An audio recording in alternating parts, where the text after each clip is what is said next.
आप सबको हैप्पी सबत इस ऑनलाइन सबत सभा में और आप सबको स्वागत करती हूँ और आशा करती हूँ कि आप सबको इस ऑनलाइन सबत से आशीष मिले। धन्यवाद।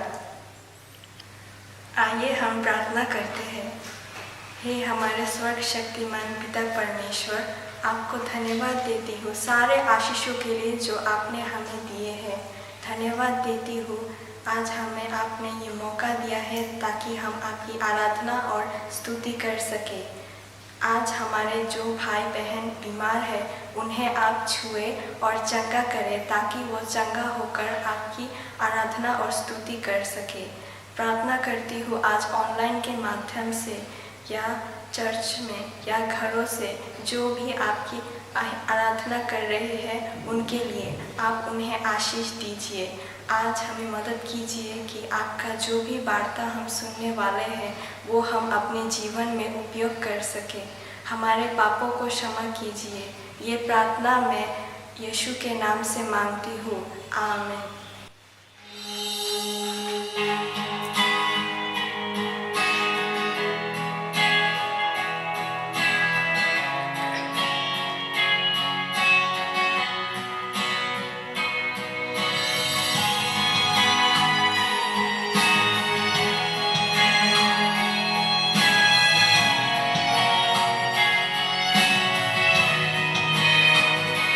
खबर के बीच में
मैं यीशु मसीह से काफी दूर था। मैं उनको नहीं जानता था। मैं उनको जानना चाहता था और उनका करीब आना चाहता था।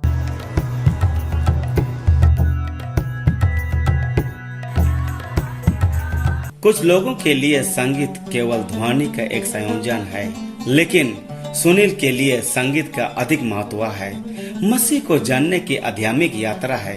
आर्थिक मंदी के कारण अपनी नौकरी खोने के बाद सुनील गिटार बजाना सीखकर स्थिति का सामना करना चाहता था। मंदी पाकिस्तान में आ गई और मैंने उनमें से एक था जिसने अपनी नौकरी खो दी। जब मैंने अपनी नौकरी खो दी तो मुझे कुछ मनोरंजन करने की आवश्यकता हुआ। मैंने गिटार सीखना शुरू कर दिया और इस गिटार सीखने के जरिए मुझे चर्च में लेके आया। पाकिस्तान में म्यूजिक सीखना महंगा है, तो मैंने सोचा कि मुफ्त ऑनलाइन संगीत सीखूं। तो एडवेंटिस्ट म्यूजिक टीचर यानी शिक्षक ने मुझे ऑनलाइन सिखाने का दिलचस्पी लिया। ईश्वर के उद्देश्य के बारे में मैं अलग अलग चीजों की खोज करना शुरू कर दिया। उन्होंने एक साल मुझे गिटार सिखाया और साथ में सिस्टर एलन जी वाइट के किताब के पुस्तक से भी मार्गदर्शन कराया। मुझे लगा कि यह आस्था अन्य धर्मों से अलग है। ये लोग शनिवार को उपासना करते हैं और पूरे दुनिया के लोग रविवार को उपासना करते हैं। या तो ये सच है या पूरी तरह से ये लोग गलत हैं। वर्षों तक सनिया ने अपने ऑनलाइन संगीत सीखा और जारी रखा। सनिया का गिटार शिक्षक ने महसूस किया कि सुनील को कई प्रतिभाओं का उपहार दिया गया है। वह चाहते थे कि सुनील धार्मिक पुस्तक स्थानीय भाषा में अनुवाद करे। सुनील हिचकिचाया और सुनील ने कहा, सर मैं अनुवाद नहीं कर सकता क्योंकि मुझे बाइबल का मूल ज्ञान नहीं है। मुझे बाइबल के बारे में नहीं पता है और बाइबल में कितने किताबें हैं मुझे नहीं मालूम। लेकिन शिक्षक के निरंतर और पवित्र आत्मा के सहायता से सुनील ने अनुवाद करने का तरीका ढूंढ लिया। अनुवाद करने के 2 महीना लगा। अंत में किताब 3 महीने के बाद छपने के लिए तैयार हो गया। पुस्तक को अपने समुदाय और सफलतापूर्वक वितरित किया। इसके बाद सुनील को एडवेंटिस्ट प्रकाशन मंत्रालय से मुलाकात किया। खुर्शीद पब्लिशिंग हाउस सुनील का स्वागत किया और उसे साहित्य प्रचारक से लैस किया। हालांकि सुनील ने अभी तक बपतिस्मा नहीं लिया और उसने सोचा कि जो कोई किताब मैं लोगों के पास बांटता हूँ मैं अच्छी तरह अपने आप पढ़ लूँ और समझ जाऊँ। लेकिन संगीत का जुनून बहुत था। उन्हें बहुत सारे जगह कॉन्सर्ट में आमंत्रित करता था और हर एक कॉन्सर्ट के बाद अपना किताब स्पिरिट ऑफ प्रोफेसी को बांटता था और लोग इस किताब को पढ़कर जानकर इतने आनंद और खुशी महसूस करते थे और किताब के जरिए लोग यीशु मसीह के पास आते थे। और सुनील ने कहा, सर मैं अभी तैयार हूँ, अभी सही वक्त तक है, मुझे बपतिस्मा दीजिए और मैं अपना विश्वास को लोगों पर बताऊंगा ताकि लोग भी ईश्वर का स्वर्गराज में भागीदार बने। खुर्शीद प्रकाशन 1971 में शुरू हुआ और उर्दू भाषा में लाखों प्रकाशन प्रकाशित हो रहा है। इस किताब के जरिए बहुत सारे लोग ईश्वर के करीब आ रहे हैं। आप सब लोग सुनील के लिए और उनके दोस्तों के लिए प्रार्थना करें ताकि इस किताब के जरिए और अपना संगीत के जरिए लोगों को ईश्वर के पास लाए। धन्यवाद।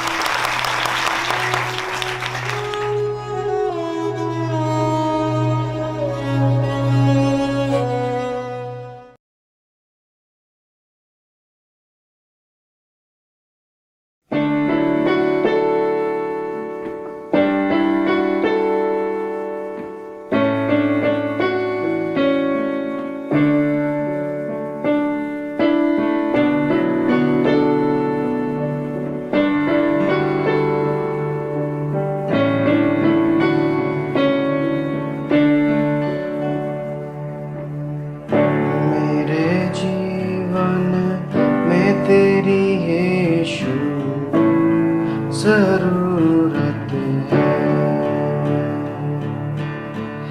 मेरे जीवन में तेरी यीशु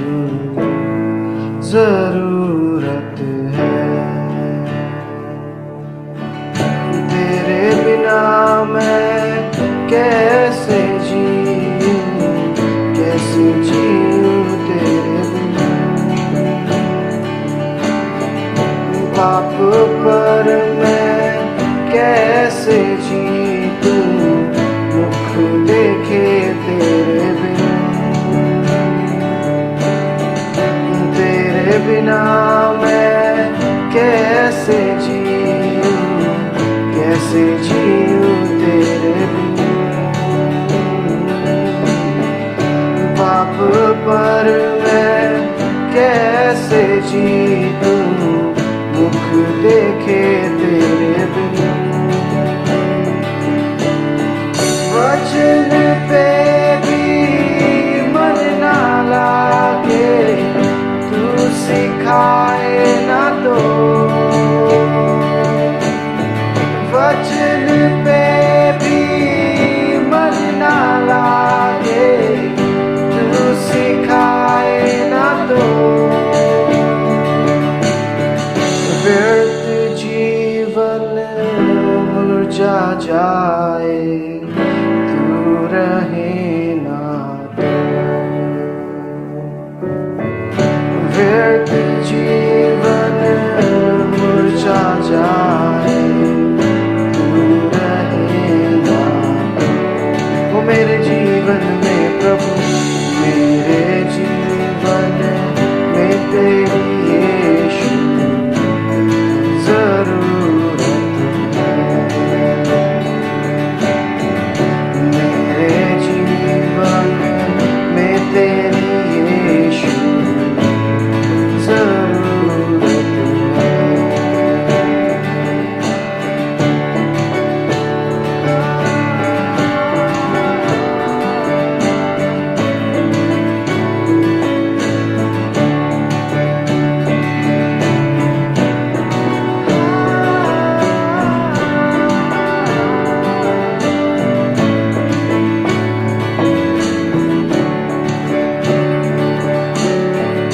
भटकूं तो मैं कहाँ जाऊं घेरा तूने जो है। दर्शन मांगू पल पल तेरे नम्र इस दिल से। भटकूं तो मैं कहाँ जाऊं घेरा तूने जो है। दर्शन मांगू पल पल तेरे नम्र इस दिल से। तेरे लहू के पाक बहाव में मुझको शुद्ध कर दे। हो तेरे लहू के पाक बहाव में मुझको शुद्ध कर दे। इस शरीर मन दिल में हरदम तेरी प्रसन्नता रहे। इस शरीर मन दिल में हरदम तेरी प्रसन्नता रहे। ओ मेरे जीवन में प्रभु मेरे जीवन में तेरी यीशु जरूरत है। मेरे जीवन में तेरी यीशु जरूरत है। मेरे जीवन में तेरी यीशु जरूरत है। मेरे जीवन में तेरी यीशु जरूरत है।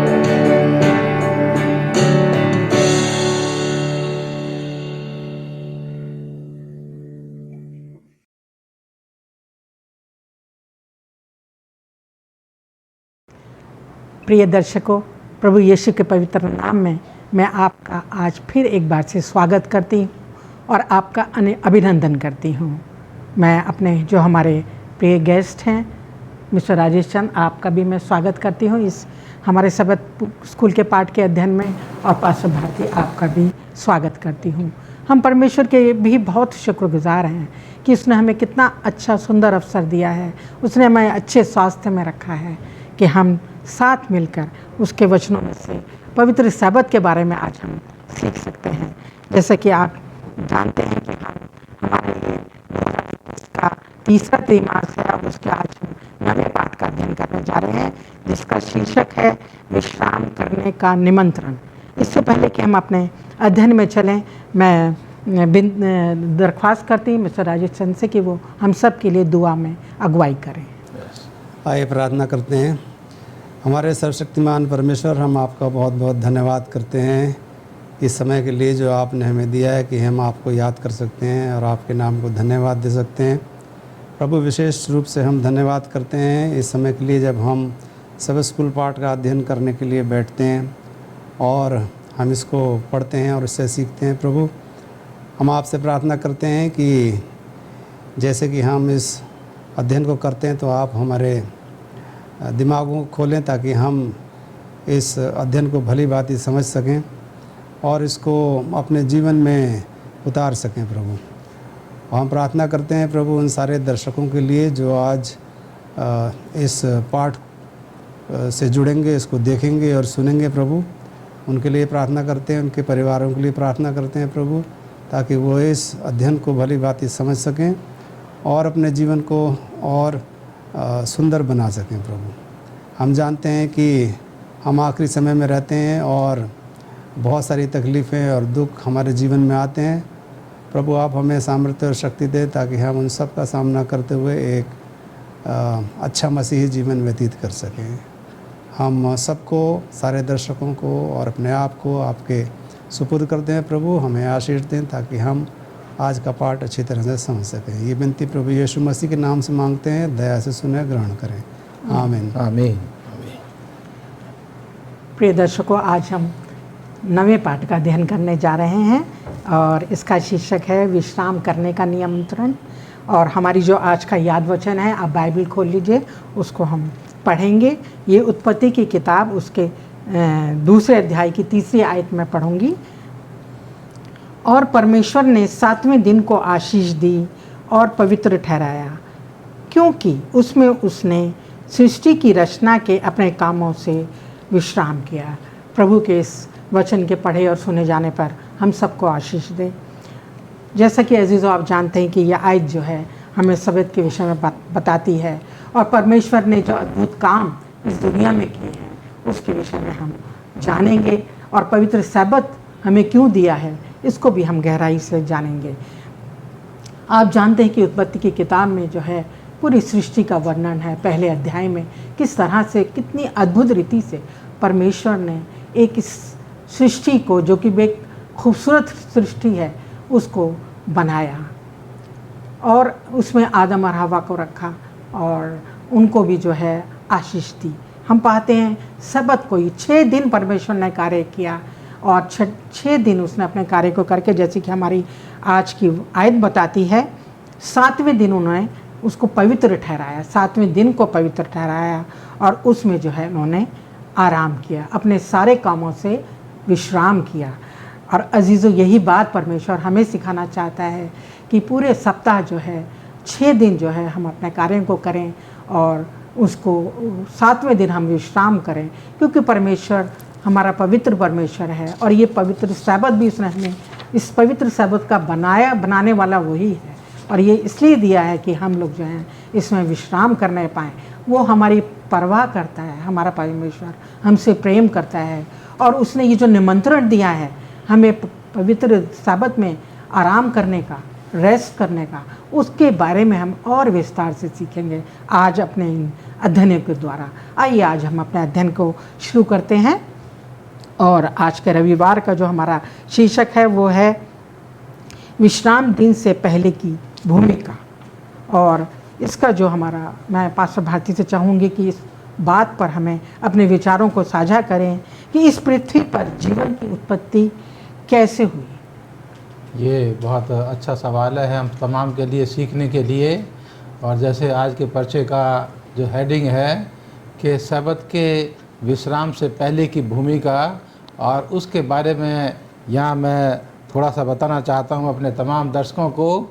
और ये सवाल मिसेस भारती ने पूछा है कि इस पृथ्वी के ऊपर जो मानव सृष्टि है या जीवित प्राणी जो है वो किस तरह से इस दुनिया पर आया, तो इसके लिए मैं अपने दर्शकों के साथ बातचीत करना चाहूँगा और बताना चाहूँगा कि इस दुनिया में 3 तरह के लोग हैं, 3 ग्रुप हैं, 3 समूह हैं जो अलग अलग विचार के मानने वाले हैं कि इस दुनिया के ऊपर जो है इंसान की उत्पत्ति किस तरह से हुई।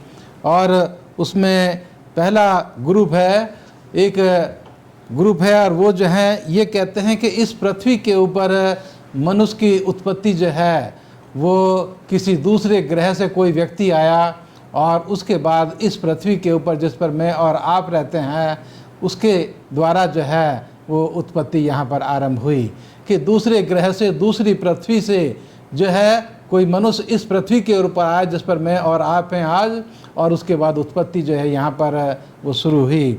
और दूसरे ग्रुप के लोग हैं वो कहते हैं कि बंदर के स्वरूप से, बंदर के शकल से जो है वो इंसान की उत्पत्ति हुई है। बहुत से हमारे साइंटिस्ट लोग और जो बुद्धिजीवी लोग हैं वो भी जो है इस बात का जो है वो यहाँ पर वर्णन करते हैं।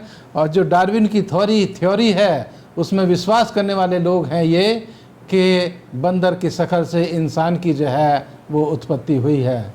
लेकिन मेरे अजीज़ों, मैं आपने तमाम प्यारे दर्शकों को बताना चाहता हूँ कि दुनिया में जो सबसे बड़ा ग्रुप है वो इस बात को मानने वाला है कि परमेश्वर ने इस पृथ्वी के ऊपर मनुष्य की सृष्टि जो है वो परमेश्वर के द्वारा हुई है। और ये आज हम अपने इस पर्चे में सीख रहे हैं। और हमारा धर्मशास्त्र बाइबल जो है वो हमें पहले अध्याय और दूसरे अध्याय में इस दुनिया के ऊपर सृष्टि के बारे में विस्तार से हमें जानकारी देता है।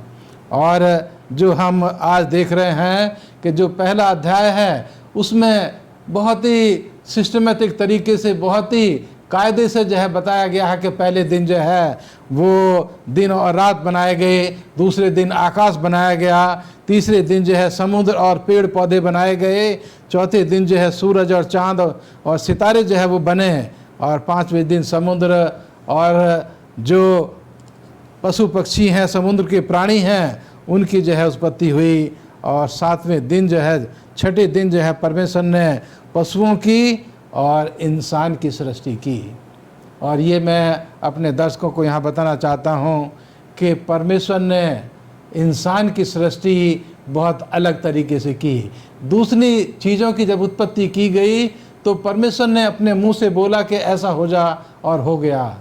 लेकिन जब इंसान को बनाने की बारी आई तो परमेश्वर ने जो है नीचे झुक करके उस ज़मीन से जो परमेश्वर ने बनाई थी उस ज़मीन से मिट्टी उठाई और उस मिट्टी को अपने स्वरूप में, अपनी शकल सूरत के मुताबिक एक मूरत जो है वो बनाई।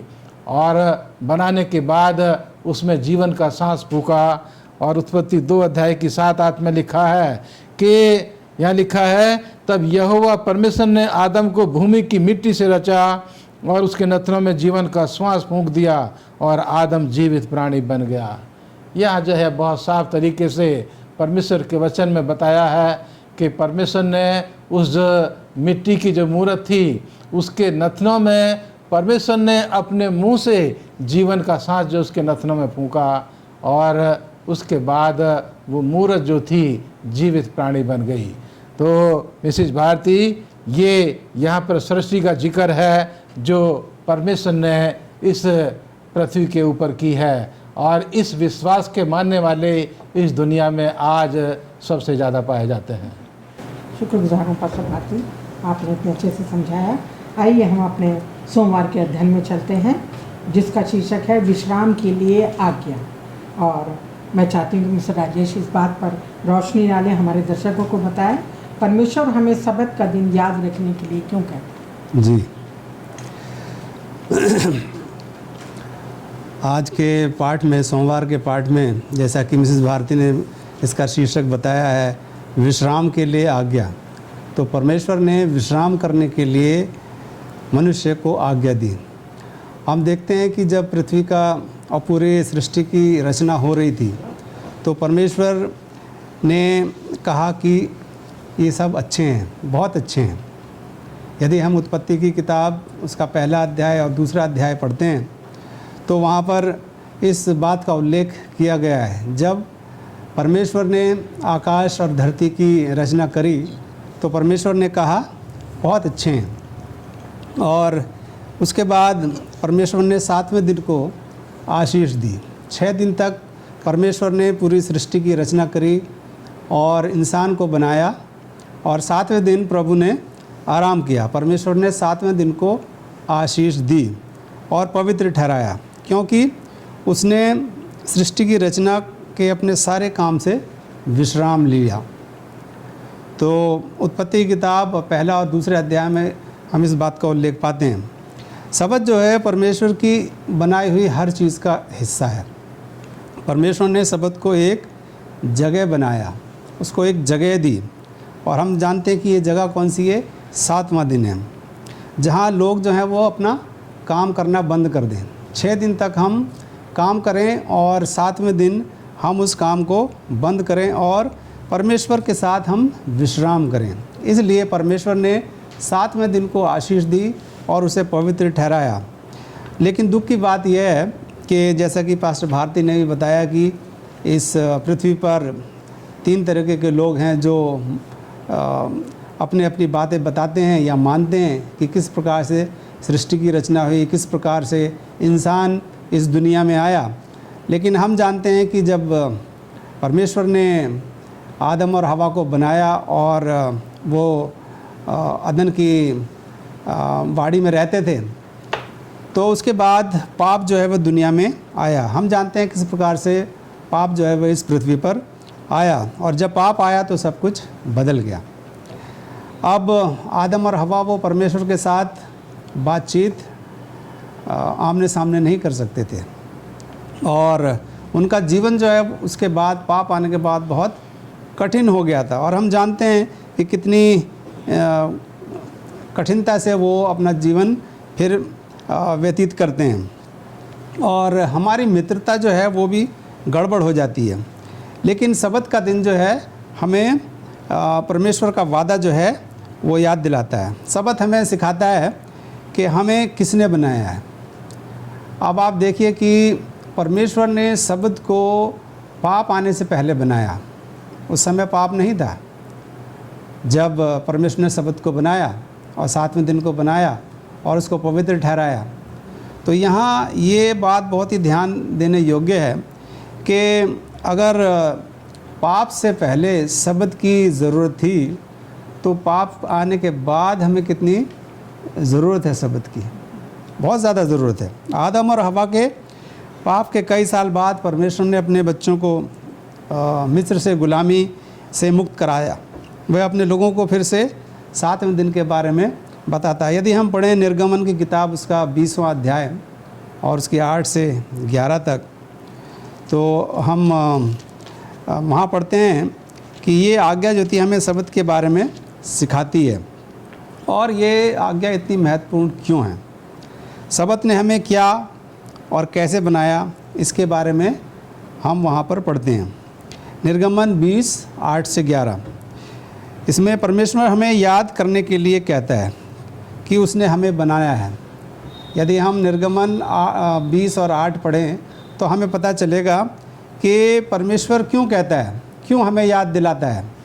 तो परमेश्वर हमें ये याद दिलाने की कोशिश करता है कि उसने हमारी रचना की है, उसने हमें बनाया है। आज बहुत से लोग, जैसा कि पास्टर भारती ने बताया, ये मानते हैं कि हम संयोग से या कोई प्राकृतिक ताकतों की वजह से इस पृथ्वी पर आए। लेकिन बाइबल हमें बताती है कि परमेश्वर ने हमें बनाया है। ईश्वर जो है वो हमारा मित्र बनना चाहता है। इस खबर को जानकर इजरायली लोगों में जब वो वहाँ से निकाले गए तो उन्हें ज़रूर हैरानी हुई होगी, क्योंकि वो मिस्र में क्या थे, गुलाम थे, और परमेश्वर उनका मित्र बनना चाहता है। मिस्र वासियों ने इजरायलियों को महसूस कराया कि वो किसी भी लायक नहीं, वो बेकार हैं, वो सिर्फ गुलामी कर सकते हैं। लेकिन परमेश्वर ने इस बात की परवाह नहीं करी और उनको गुलामी से निकाला और उनको बताया कि वो उनसे बहुत प्यार करता है। हर वक्त, हर सबत परमेश्वर ने अपने बच्चों को याद करने के लिए कहा कि उसने हमें बनाया है। सबत हमें ये दिखाता है कि परमेश्वर ने इस धरती को बनाने के लिए जो काम किया है वो परमेश्वर का अति अद्भुत कार्य है, और हम सबको इस 7वें दिन को जो है याद रखना चाहिए। एज एडवेंटिस्ट हमें ये बहुत याद रखने की ज़रूरत है, बहुत ही महत्वपूर्ण है हमारे जीवन के लिए कि हम सबत के दिन को याद रखें, क्योंकि परमेश्वर ने अपने वचन में कहा है, निर्गमन की किताब उसका 20वां अध्याय और उसके 8वें पद में कि सबत का दिन याद रख। तो मिसेस भारती हम इस पाठ से ये जान गए हैं कि परमेश्वर ने सबत को क्यों बनाया और क्यों हमें इसकी बहुत ज़्यादा ज़रूरत है। जी, धन्यवाद देती हूँ मिस्टर राजेश चंद आपके इन अच्छे विचारों के लिए। और ये आपने सही कहा कि याद करने के लिए हमें याद रखना है, और परमेश्वर की आज्ञा के अधीन हम देखते हैं जो सृष्टि है उसके आज्ञा के अधीन है चाँद और सूरज, जबकि लोग उसकी उपासना करते हैं। कई लोग ऐसे हैं जबकि वो उसकी उपासना करते हैं, जबकि उसका भी सृष्टि परमेश्वर ने की है और इंसान की भी सृष्टि परमेश्वर ने की है। तो हम भी जो उसने आज्ञा दी है उसके अधीन है। आइए हम जो हैं मंगलवार के अध्ययन में चलते हैं, जिसका शीर्षक है नया और उत्कृष्ट परिवर्तन। मैं चाहूँगी कि पासा भारती हमें इस बात पर, इन बातों पर विचार करके बताएं, अपने विचारों को प्रकट करें कि परमेश्वर ने सबत का पवित्र दिन इस्राएलियों को याद करके मनाने के लिए दिया।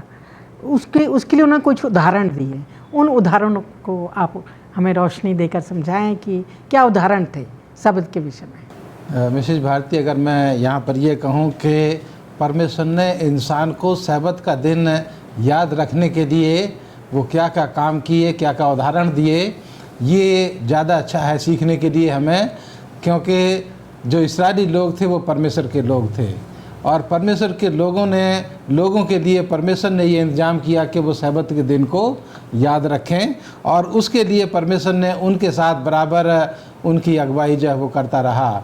जैसे अभी हमने सीखा उत्पत्ति उसके 2 अध्याय में कि 6 दिन में पूरा सृष्टि करने के बाद परमेश्वर ने सबत का दिन दिया, परम पवित्र स्थान हमें दिया, पवित्र विश्राम दिया, और उसमें जो है परमेश्वर ने ये आज्ञा दी कि आप उसको पवित्र मानो। और उसके बाद जब हम आगे बढ़ते हैं तो हम देखते हैं कि जो परमेश्वर के लोग थे और वो जो है मिस्र देश में गुलामी में रहते थे, और वहाँ से जब वो निकाल करके परमेश्वर उनको मूसा की अगुवाई में निकाल करके ले करके आया, और जब वो जंगल में पहुँचे अपने सफ़र में तो उनके पास खाने के लिए कुछ नहीं था। और मैं अपने दर्शकों को बताना चाहता हूँ कि खाने के लिए उनके पास कुछ नहीं था, लेकिन परमेश्वर उनके साथ था। बादल के खंभे में होकर के रात में रोशनी और गर्मी परमेश्वर उनको जो है वो देता था, और रात में बादल के रूप में उनके लिए छाया देता था। और यहाँ जो है जब उनको खाने की जो है वो ज़रूरत होती है तो परमेश्वर उनके लिए खाने का इंतजाम करता है, उनको मन्ना देता है आसमान से मन्ना जो है वो अपने लोगों के लिए गिराता है, और उनको हिदायत देता है कि तुम हफ्ते के 6 दिन जाकर के बाहर अपने घरों से बाहर निकल कर के अपनी अपनी ज़रूरत के हिसाब से जो है इस रोटी को, इस मन्ना को जो है वो बटोर करके लाना और उसको खाना।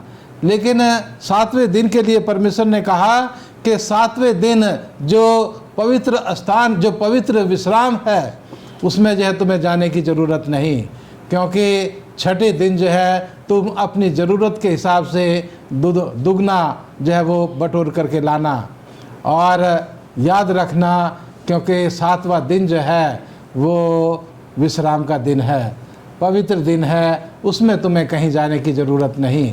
और ये जो है उनके रास्ते भर परमेश्वर उनकी जो है याद दिलाता रहा कि सातवें तो दिन तुम्हें जाकर के मन्ना नहीं बटोरना है, क्योंकि पूरे सफ़र के दौरान 40 साल तक परमेश्वर उनको मन्ना खिलाता रहा, उनको याद दिलाता रहा कि सातवें दिन घर से बाहर निकल कर के तुम्हें मन्ना नहीं बटोरना है, बल्कि छठे दिन ही उसको अपनी ज़रूरत के हिसाब से डबल पोर्शन अपने घर में इकट्ठा करके रखना है और वो ख़राब नहीं होगा।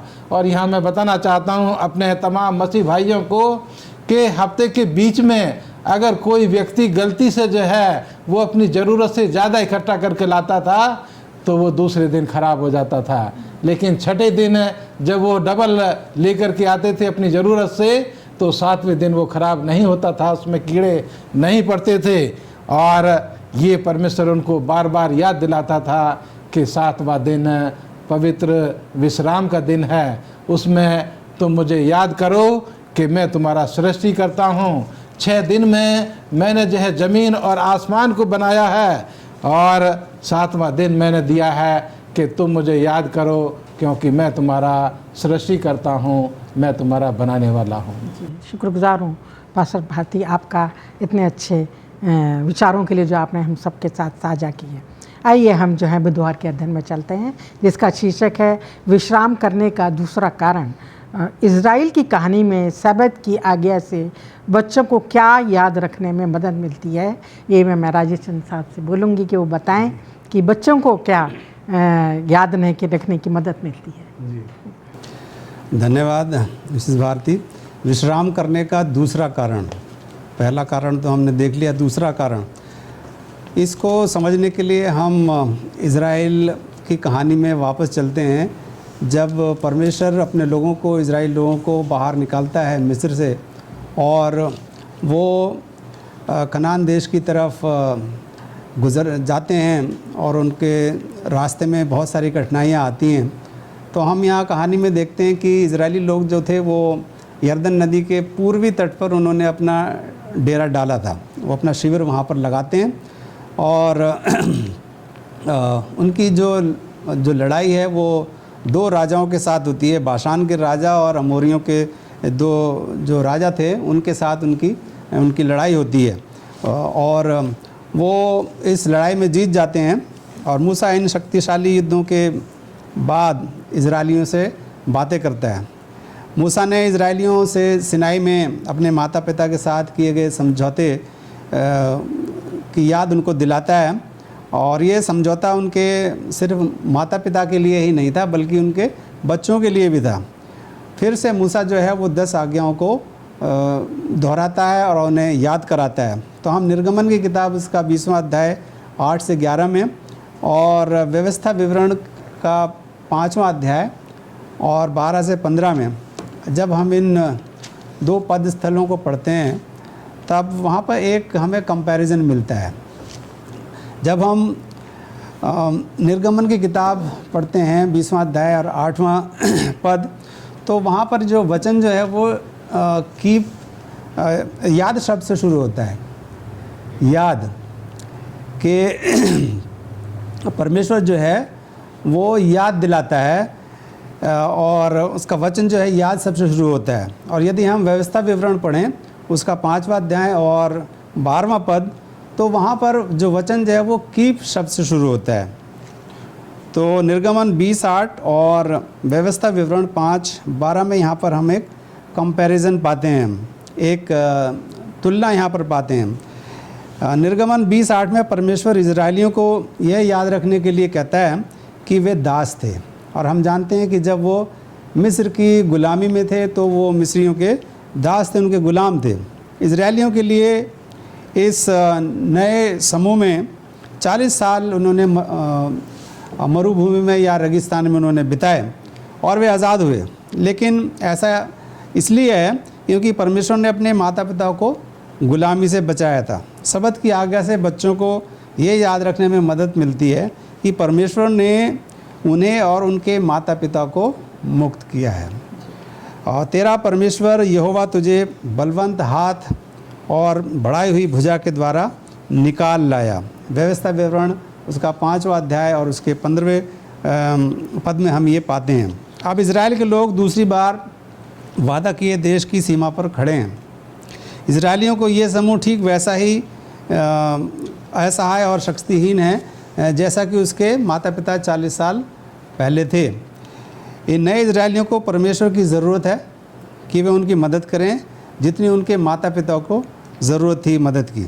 सबत इजरायलियों को ये याद कराने में मदद करता है कि जिस ईश्वर ने उन्हें गुलामी से आज़ाद किया है, गुलामी से निकाला है, वह उनका देश जीतने में मदद कर सकता है।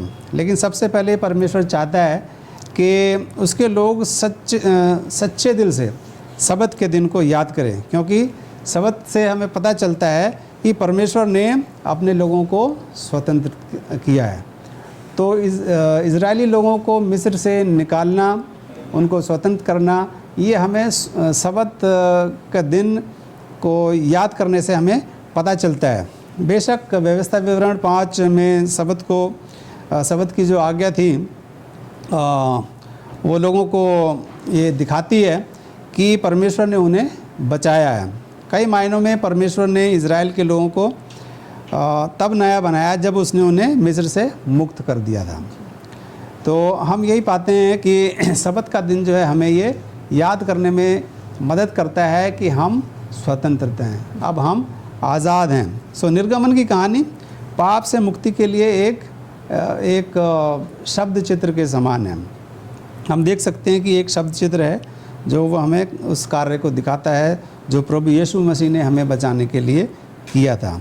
इसलिए सबत वास्तव में हमें क्या करता है? यीशु को दिखाता है, वो हमें उसकी तरफ ले जाता है। यदि हम सबत का दिन पवित्र रखते हैं तो वो हमें परमेश्वर की ओर ले जाता है। शुक्रगुजार हूँ मिस्टर राजेश चंद आपका।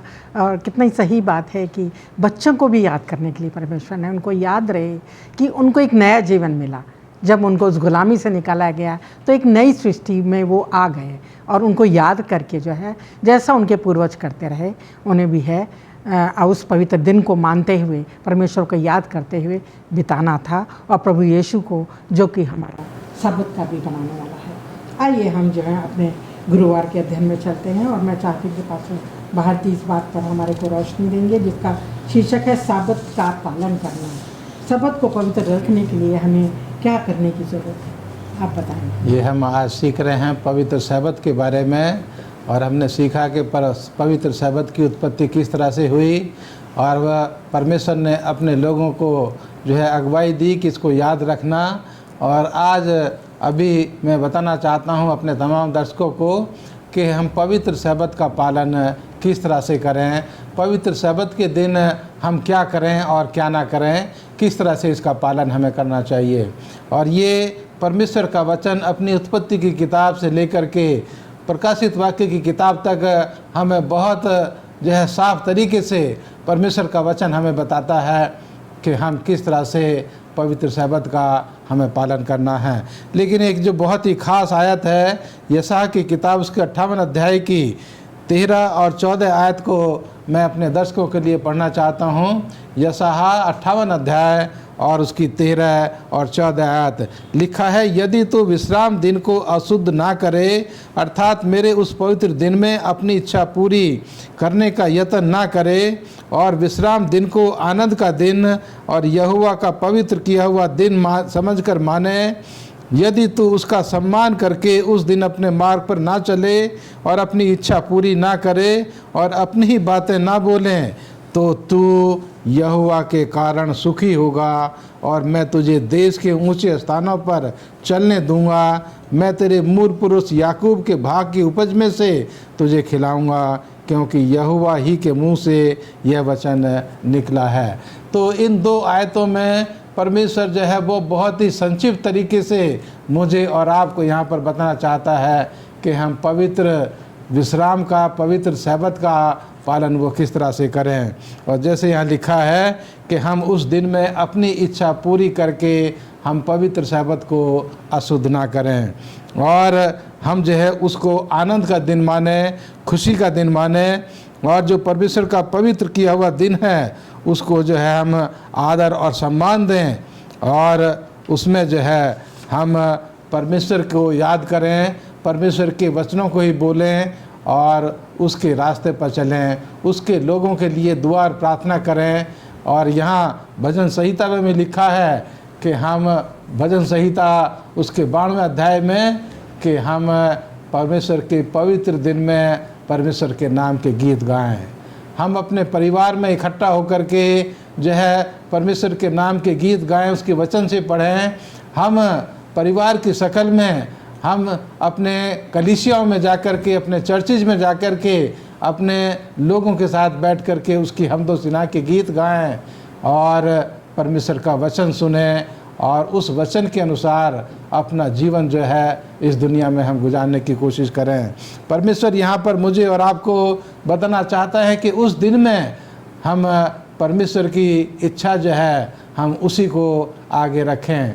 और परमेश्वर की इच्छा है कि हम अपने सृष्टिकर्ता को हमेशा याद करते रहें, उसके वचन के नाम के गीत गाते रहें, उसके वचन को दूसरों को बांटते रहें और परमेश्वर के पवित्र दिन के पवित्र घंटों में हम लोगों के पास जाकर के उसके वचन को बांटते रहें, बीमार लोगों के लिए प्रार्थना करते रहें और हम परमेश्वर को आदर और महिमा देते रहें। धन्यवाद देती हूँ पास्टर भारती, आपका इतने अच्छे जो आपने हमें सिखाया कि हमें किस तरह से पवित्र शब्द का पालन करना है, परमेश्वर को आदर देना है। आइए जो है अब हम शुक्रवार के अध्ययन में चलते हैं और मिस्टर राजेश चंद हमें बताएंगे कि परमेश्वर की आराधना, स्तुति एवं उसके वचन का अध्ययन करने के अलावा हम शब्द के दिन और क्या कर सकते हैं। मिसेस एलन जी वाइट ने एक किताब लिखी है जिसका नाम है क्राइस्ट ऑब्जेक्ट लेसन, और मिसेस एलन जी वाइट वहाँ बहुत ही सुंदर तरीके से हमें बताती हैं कि परमेश्वर ने लोगों को ये याद दिलाने में मदद करने के लिए शब्द को हमें दिया है ताकि हम याद रख सकें कि परमेश्वर ने हमें बनाया है और हम इस बात को स्वीकार करें। यदि हम शब्द का दिन का पालन करते हैं तो हम ये स्वीकारते हैं, हम ये एक्नॉलेज करते हैं कि परमेश्वर ने हमारी रचना करी है, परमेश्वर ने इस पूरी सृष्टि की, इस धरती की, इस आकाश की रचना करी है। शब्द हमें प्रकृति में ईश्वर की महिमा को देखने के लिए आमंत्रित करता है। यदि हम शब्द का पालन करते हैं और उस दिन को पवित्र रखते हैं तो शब्द जो है वो हमें एक निमंत्रण के तौर पर हमें मिला है। परमेश्वर हमें निमंत्रण देता है, हमें वो आमंत्रित करता है कि तुम मेरे पास आओ और मुझे जानो, मुझे परखो, क्योंकि मैं ही ईश्वर हूँ। तो पवित्र विश्राम के दिन किसी भी दिन की तुलना में अधिक हमें उन संदेशों का अध्ययन करना चाहिए जो परमेश्वर प्रकृति में हमारे लिए लिखता है। यदि हम प्रकृति की ओर देखें तो हमें परमेश्वर की ताकत का अंदाज़ा लगेगा। यदि हम प्रकृति में जाएं, इन पहाड़, इन नदियों और इन वृक्षों को और परिंदों को देखें, जानवरों को देखें, तब हमें प्रभु को समझने में और उसको स्वीकारने में हमें आसानी होगी। और यदि हम परमेश्वर के शब्द का पालन करते हैं तो हम प्रकृति के और करीब आते हैं। यदि हम शब्द का पालन करते हैं और मानते हैं कि परमेश्वर ने इस सृष्टि को बनाया है तो हम उस सृष्टि के और करीब आते हैं। फिर हम उस सृष्टि का नाश नहीं करेंगे। हम देखते हैं कि आज के संसार में कि मनुष्य जब पृथ्वी को के ऊपर जो प्राकृतिक चीज़ें हैं उनको किस तरीके से नष्ट करता है। तो यदि हम परमेश्वर की आज्ञा का पालन करेंगे, हम शब्द का दिन का पालन करेंगे तो हमें प्रकृति से प्रेम होगा, हम उसकी बनाई हुई चीज़ों को भी नष्ट नहीं करेंगे। तो परमेश्वर हमें एक निमंत्रण देता है, वो हमें बुलाता है अपने करीब ताकि हम इस सृष्टि को और इस प्राकृतिक चीज़ों को हम और अच्छी तरीके से देख सकें और उन्हें समझ सकें और ये जान सकें कि प्रभु जो हमें दिखाता है, ईश्वर जो हमें दिखाता है वो वास्तविक है। यीशु हमारे दिलों में अपनी शांति और अपने प्रेम के बारे में बातें करता है। तो एलन जी वाइट ने हमें बहुत सुंदर तरीके से बताया है कि परमेश्वर जो है वो हमेशा हमें याद कराने की कोशिश करता है कि हम हमारे चारों तरफ जो प्रकृति है वो परमेश्वर के द्वारा रची गई है। शुक्रगुजार हूँ मिस्टर राजेश चंद आपका कि आपने हमें इतने अच्छे से समझाया। मैं शुक्रगुजार देना चाहूँगी पास्टर भारती आपका और मिस्टर राजेश चंद आपका कि आपने जो हमारे विश्राम दिन के बारे में जो हमें विस्तार से हमें सिखाया। और अजीज़ों, ये कितना हमारी जो बाइबल बताती है कि परमेश्वर ने जो आराम का दिन हमको दिया है, विश्राम का दिन दिया है, प्रभु ने खुद करके वो हम लोगों को दिखाया कि 6 दिन उसने पूरी सृष्टि का निर्माण किया और इतनी सुंदर सृष्टि जो कि इसके प्रेम को हमें दिखाती है। और चाहता है कि उस दिन में जो है 7वें दिन हम इस सृष्टि को देखते हुए याद करें कि इस सृष्टि को किसने बनाया है। इतनी सुंदर सृष्टि खुदावन की रची गई है, उसका प्यार को और ये सृष्टि दिखाती है। और कई बातें जो आज हमने सीखी कि कहते हैं कि याद करके तू याद रखना। परमेश्वर कहता है कि तू 6ठे दिन तो तुम अपने काम काज करो।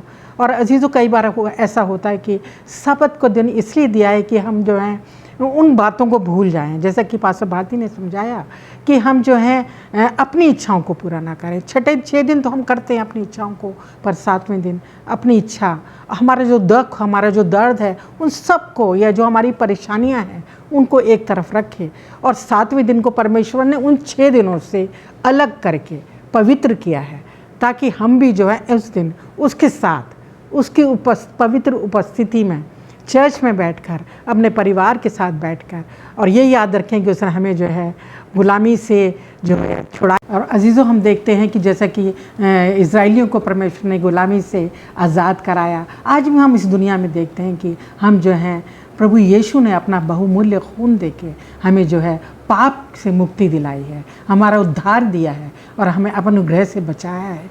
तो आज जो है इस बातों को याद रखें, प्रभु यीशु को याद रखें, अपने परमेश्वर को जो हमसे प्रेम करता है। और इस सब्त का दिन जो है, जैसा कि उसने लोगों के लिए जाके उनके साथ भला किया, उनको तसल्ली दी, शांति दी, हम भी परमेश्वर के साथ अपने समय को बिताएं। और जो डूबे हुए हैं दुख और तकलीफ़ों को, उनको भी प्रभु के प्यार में लाएं और उनको शांति दें, उनको ताकि आराम मिले।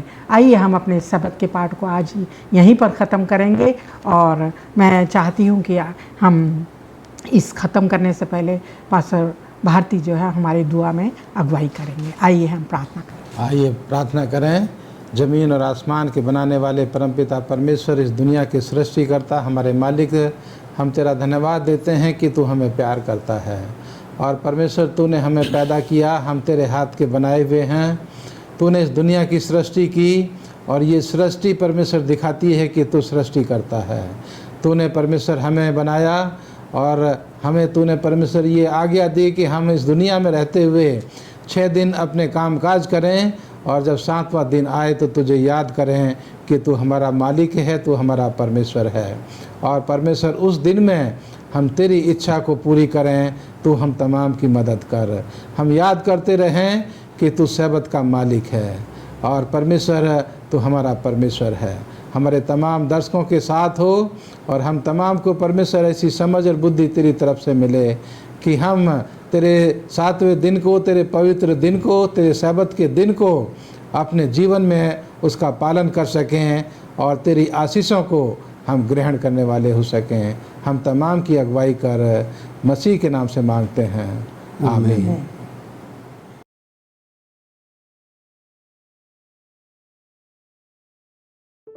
परमेश्वर को पहले रखना मुश्किल हो सकता है।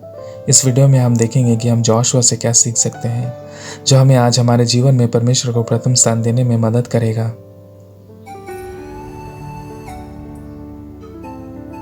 जब आप जोशुआ के जीवन के बारे में सोचते हैं तो क्या आपने देखा है कि वो अपनी आंखों के सामने कितनी उल्लेखनीय घटनाएं देख सकता था? मैं उन्हें आपके लिए सूचीबद्ध करता हूँ। उस आदमी ने मूसा को फ़िरौन को चुनौती देते देखा, उसने विपत्तियाँ देखी, उसने मिस्र के प्रत्येक परमेश्वर को अपमानित देखा। यहोवा एकमात्र सच्चा ईश्वर। उसने लाल समुद्र को खुला देखा, वह उसके बीच से चला। उसने देखा कि लाल समुद्र दुश्मन की सेना के आने पर बंद हो रहा है। वह मूसा के साथ सिनाई पर्वत पर गया। जब परमेश्वर ने 10 आज्ञाएं दी, वह एक जासूस बनकर उस देश में गया था जो परमेश्वर ने वादा किया था। पहले परमेश्वर के वचन को रखकर उसे विश्वास था कि इजरायली कनानी पर विजयी होंगे। दुर्भाग्य से 10 जासूसों ने भी वही देखा जो जोशुआ ने किया था, लेकिन अपनी धारणाओं को पहले रखकर अपने निष्कर्ष से असहमत थे। वे परमेश्वर के वादों को भूल गए और उन्हें यकीन था कि कनानी उन्हें नष्ट कर देंगे। आखिरकार लगभग 40 साल बाद जोशुआ को इस्राएल के लोगों को उसी प्रतिज्ञा देश में ले जाने के लिए चुना गया था। यह उसके लिए आसान नहीं था, परंतु जोशुआ को एक बात पक्की थी, चाहे कुछ भी हो वह परमेश्वर को सबसे पहले रखेगा। इससे भी बढ़कर उन्होंने सभी घरों को चुनौती दी कि वे अपने परिवारों को भी ईश्वर को पहले रखने के लिए आमंत्रित करें।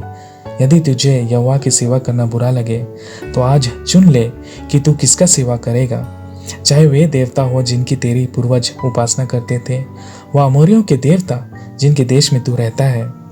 मैं और मेरे घराने के लिए हम यहोवा की सेवा करेंगे। क्या तुमने पहले से ही एक ही चुनाव किया है? बच्चों को स्वस्थ जीवन शैली अपनाने की शिक्षा के बारे में, शपथ रखने के बारे में, अपनी दैनिक पारिवारिक आराधना करने के बारे में और अपने दशमांश और वादों के साथ प्रभु का सम्मान करने के बारे में सोचें। जोशुआ ने परमेश्वर को पहले रखा और परमेश्वर हमेशा सामने आए।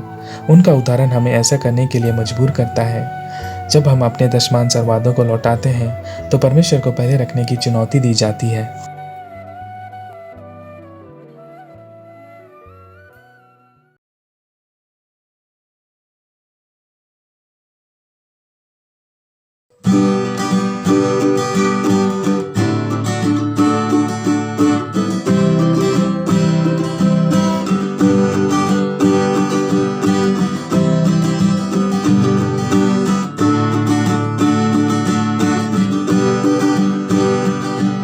खुदा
आप सबों को जय मसीह, यीशु सहाय और नमस्कार और हैप्पी सबत। एक बार फिर से आज इस सबत उपासना में आप सबों के सामने आकर के अपने आप को मैं सौभाग्यशाली समझता हूँ कि आप सबके साथ परमेश्वर का वचन पढ़ सकते हैं। तो इस समय जैसे ये जो है अगस्त का महीना आता है, हम हिंदुस्तान के लोग विशेष रूप से हम इस महीना को याद करते हैं क्योंकि हम 15 अगस्त हमारा जो है स्वतंत्रता दिवस के रूप में उसको हम मानते हैं। और यही कारण से अगस्त महीना हम हिंदुस्तान के लोगों के लिए एक विशेष महीना बन जाता है, क्योंकि ये महीना हमें याद दिलाता है कि किस तरह से हम हिंदुस्तान के लोग एक विदेशियों के हाथ से, एक अंग्रेज़ों के हाथ से कैसा छुटकारा पाए और स्वतंत्र देश के में हम निवास कर सकते हैं। आज मैं इसी बातों को ध्यान में रखते हुए कि 15 अगस्त हम जो एक अपने देश के लिए स्वतंत्रता दिवस मनाते हैं, और इसलिए मैं थोड़ा सा आप लोगों को अपने देश के प्रति हमारा क्या कर्तव्य है, एक सेवेंथ एडवेंटिस्ट का अपने देश के साथ क्या संबंध होना चाहिए, उस पर मैं आज बात करना चाहता हूँ। मैं हम लोग बातें हैं बाइबल में, हमारा जो हिंदुस्तान का जो है नाम, हमारे देश का नाम बाइबल में 2 बार आया है, और ये मिलता है एस्तर का पुस्तक और उसका 1 अध्याय और उसका 1 पद में, और उसी पुस्तक का 8 अध्याय और उसका 9 पद में मिलता है। मैं एक का एक को आप लोगों के लिए पढ़ रहा हूँ।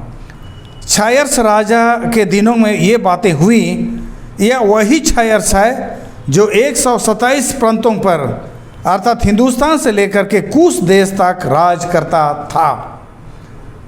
छायर्स राजा का इतिहास के विषय में थोड़ा सा यहाँ पर बताता है कि जो 127 प्रांतों पर शासन करता था, और उस 127 प्रांतों में हिंदुस्तान भी एक था। आज हिंदुस्तान एक देश है, लेकिन उस समय जब छायर्स राजा था, मादी और फर्शियों का शासन चल रहा था, उस समय जो है हमारा हिंदुस्तान एक प्रांत था, एक प्रांत के रूप में इसको जाना गया।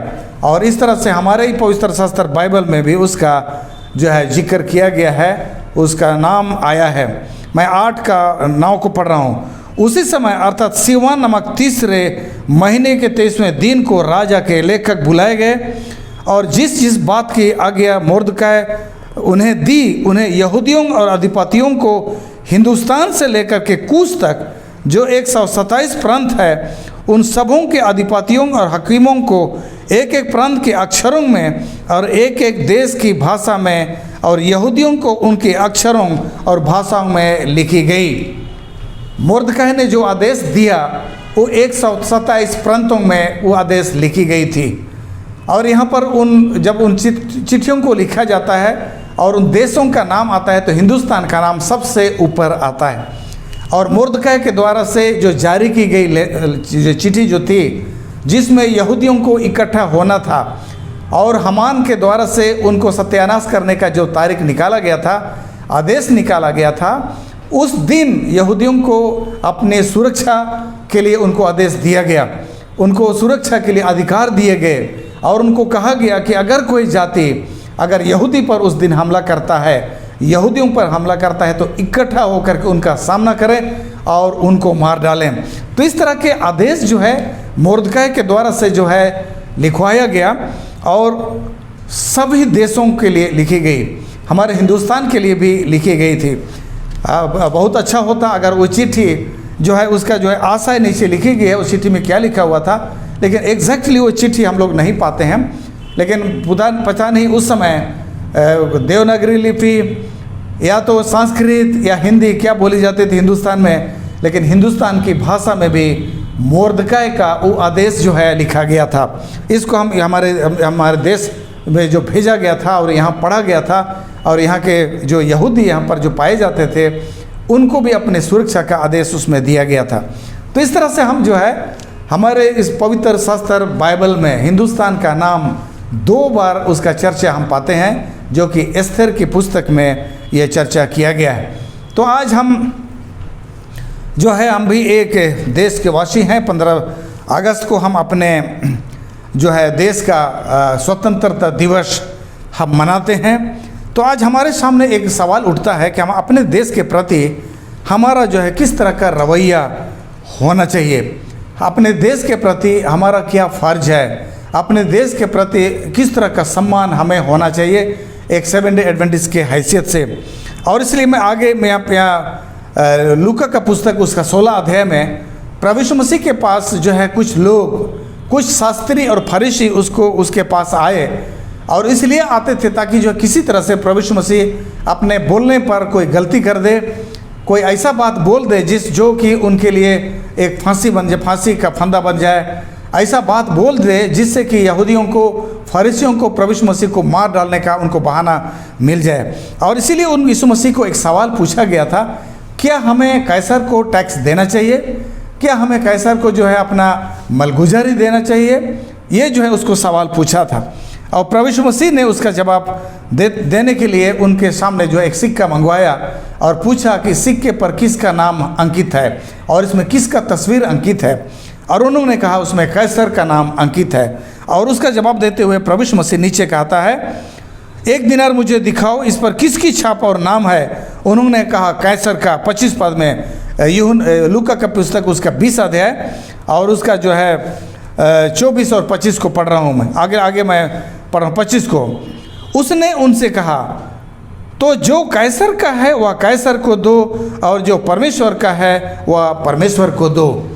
तो प्रभु यीशु मसीह ने साफ साफ यहाँ पर उनको जवाब दिया, जो कैसर का है वो कैसर को दो और जो परमेश्वर का है परमेश्वर को दो। ये 2 अलग अलग चीज़ होते हैं। परमेश्वर जो है हमारा परमेश्वर है, उसको हमें उपासना करना है, उसके पीछे हमें चलना है और उस परमेश्वर की हमें सेवा उपासना करना है। लेकिन जो है हम पाते हैं कि हमारी जो सरकार है उसके प्रति भी हमारा कुछ दायित्व हमें बनता है। और इसलिए तब प्रभु यीशु मसीह ने कहा, जो कैसर का है वह कैसर को दो और जो परमेश्वर का है वह परमेश्वर को दो। तो प्रभु यीशु मसीह इस तरह से एक देश के प्रति भी उन्होंने अपना सम्मान व्यक्त किया।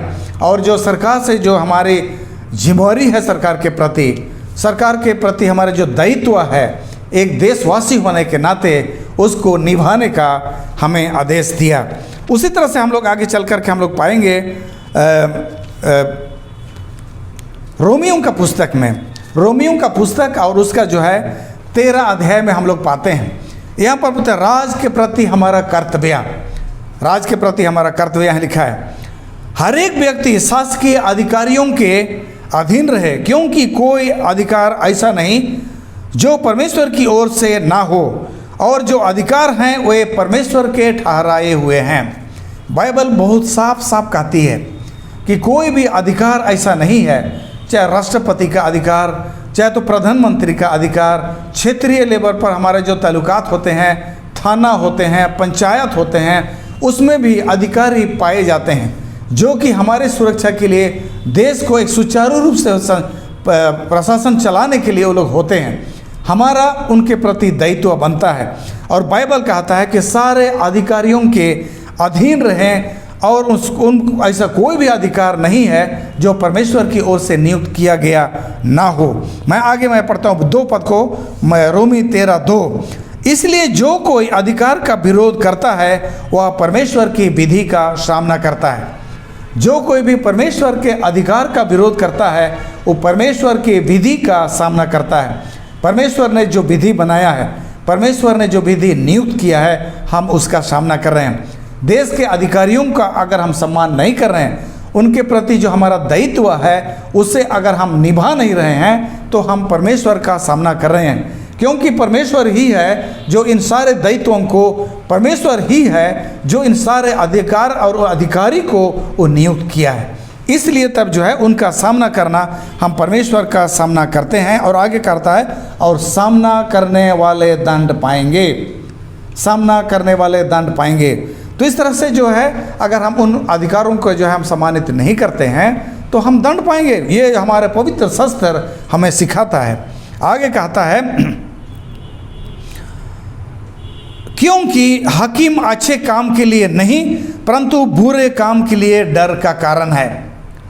कोई भी अच्छा काम करने के लिए नहीं, लेकिन बुरे काम के लिए दंड का कारण है, डर का कारण है। अगर हम अच्छे काम करते हैं देश के प्रति, हमारा देश अगर हम सेवन डे एडवेंटिस्टों को अगर पहचानता है कि एक अच्छे नागरिक हैं, तो आपको किसी प्रकार की सज़ा आपको जो है नहीं मिल सकती है, और इस तरह से हमें सज़ा का उम्मीद नहीं करना चाहिए। लेकिन अगर हम बुरे काम करते हैं तो निश्चय ही हमें जो है सज़ा मिल सकती है। इसलिए आगे कहता है, अतः यदि तू हकीम से निडर रहना चाहता है तो अच्छा काम कर और उसकी ओर से तेरी सराहना होगी। इसलिए अगर तू निडर रहना चाहता है, किसी प्रकार से जो है बिना डर कर रहना चाहता है, तो कहता है हकीम का जो है उसका अच्छा काम कर, अच्छा काम कर, तो हकीम की ओर से जो है तेरी सराहना होगी। तो बाइबल हमें जो है अच्छा काम करने के निर्देश देता है।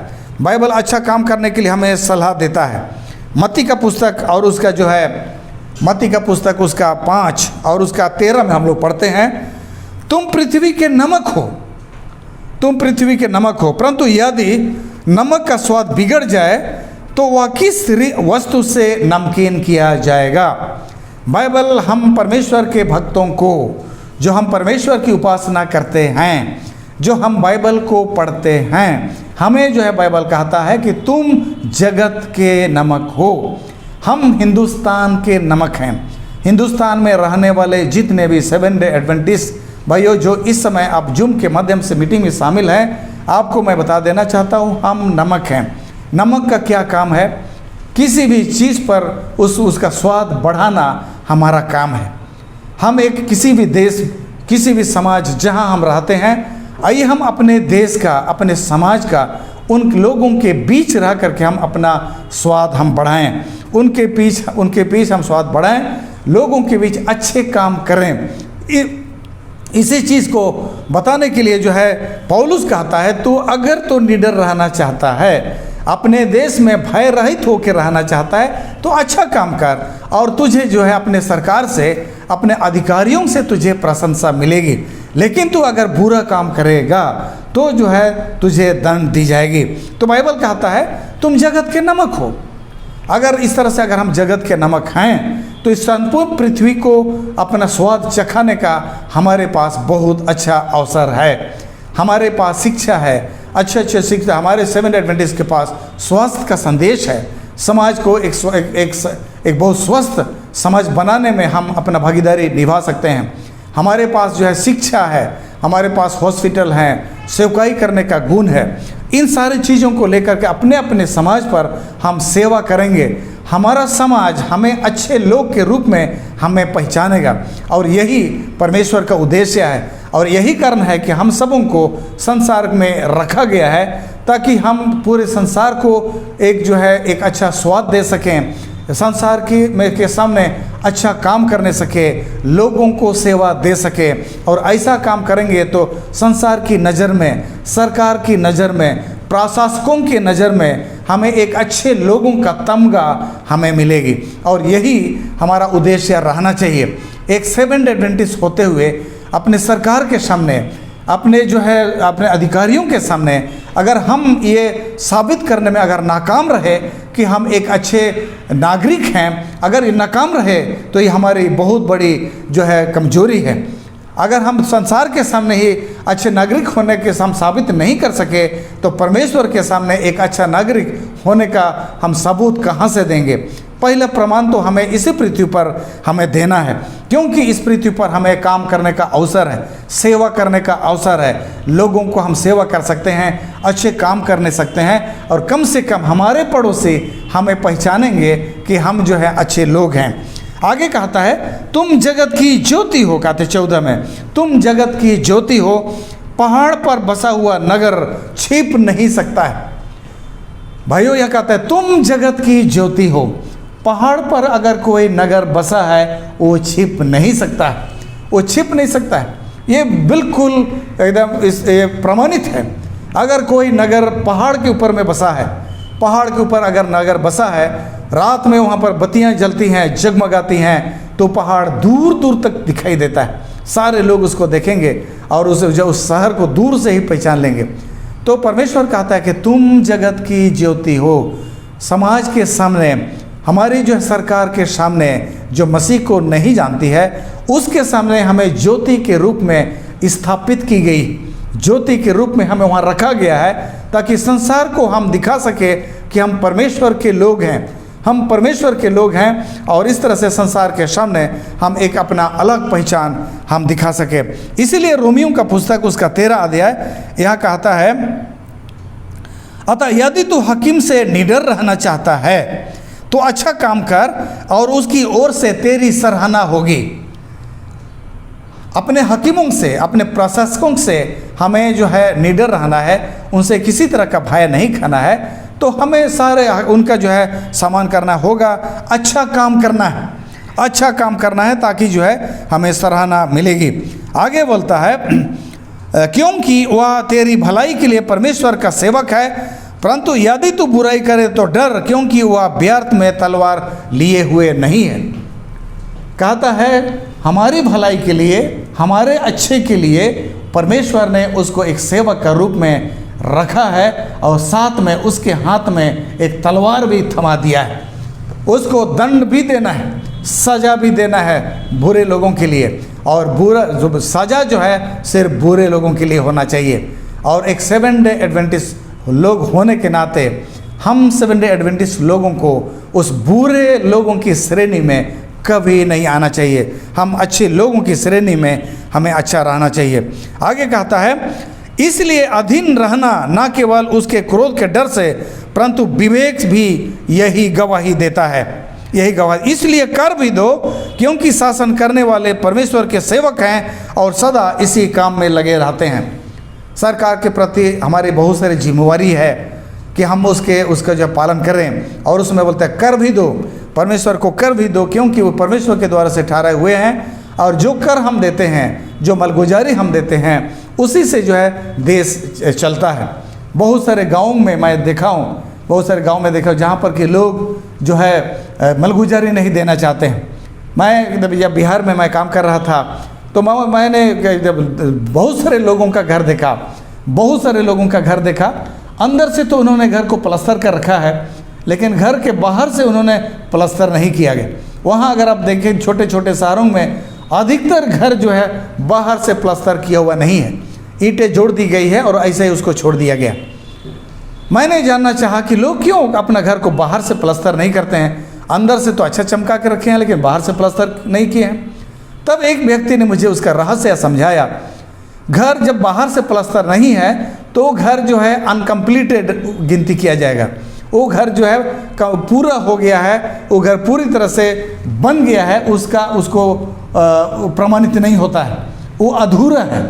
और इसीलिए घर, क्योंकि घर अधूरा है और अधूरा है तो उनको घर का टैक्स देना नहीं पड़ेगा।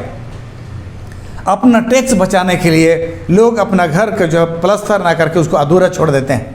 अगर हम टैक्स दे किसी तरह से उसका बहानाबाजी करते हैं, घर को प्लास्टर नहीं करते हैं बाहर से, और हम सरकार को टैक्स नहीं देते हैं, तो हम एक बहुत बड़ा गलत काम कर रहे हैं। क्योंकि हमारा टैक्स से सरकार के अधिकारियों को सैलरी और देश चलाने के लिए उसी पैसा का उपयोग होता है।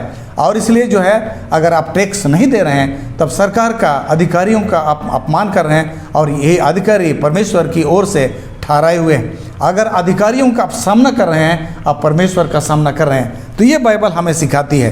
तो इस 15 अगस्त के दौरान पर और इस अगस्त महीने में आप लोगों को यह संदेश मैं देना चाहता हूँ कि एक 7 डे एडवेंटिस्ट होने के नाते देश के प्रति, अपने अधिकारियों के प्रति हमारी कितनी जिम्मेवारी है, और हमें उन सारे जिम्मेवारियों को बखूबी निभाना चाहिए। आगे कहता है, इसलिए हर एक का हक चुकाया करो, जिससे कर चाहिए उसे कर दो, जिससे महसूल चाहिए उसे महसूल दो, जिससे डरना चाहिए उसे डरो, जिसका आदर करना चाहिए उसका आदर करो। तो ये हमारे लिए आदेश है अपने सरकारी अधिकारियों के प्रति, समाज के अधिकारियों के प्रति। हमारी ये जिम्मेवारी है कि हम जो है उनका सम्मान करें, उनका मान इज्जत करें। बहुत बार आजकल हमारे बहुत सारे जो बाइबल के एक्सपर्ट हैं, बाइबल के जो है लोग हैं, प्रभु यीशु मसीह इस पृथ्वी पर जल्दी आ रहा है, बहुत जल्दी आ रहा है। इसके बहुत सारा बातें हो रही है आजकल।